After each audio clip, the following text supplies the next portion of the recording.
Belajar bahasa Inggris tentang recount text. Yuk kita simak bagaimana cara mengidentifikasi jenis recount text. Recount text adalah jenis teks dalam bahasa Inggris yang menceritakan kembali peristiwa, perbuatan, atau pengalaman seseorang di masa lalu. Tujuannya adalah untuk memberikan informasi dan menghibur pembaca dengan bentuk retelling stories.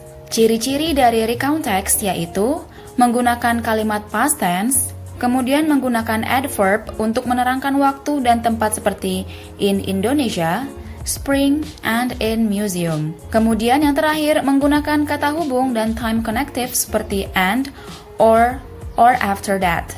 Jenis-jenis recount text. Yang pertama, personal recount, yaitu menceritakan kembali pengalaman penulis di masa lampau. Yang kedua, factual recount, yaitu menceritakan peristiwa yang benar-benar terjadi atau ada fakta yang dipaparkan kembali dalam factual recount. Yang ketiga, imaginative recount, yaitu menceritakan hal yang fiktif atau imajinatif.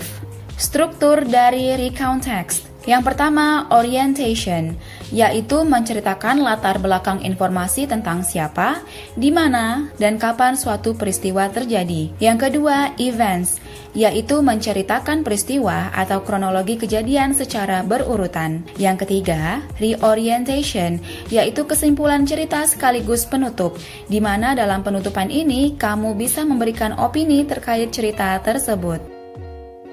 Last month during holiday, I and my parent went to Pangandaran Beach. We took a tourism bus to go there. We left at 8 o'clock in the morning. The trip took about 3 hours and we arrived at around 11 a.m. As we arrived there, I walked down to the beach. It was a nice sunny day with a blue sky and a gentle breeze. The waves there were suitable for swimming, but I didn't swim because I couldn't swim and only play with the water on shallow part. Before we went home, I looked for some beautiful souvenir at the nearby shop there. Eventually, we went home about 5 p.m.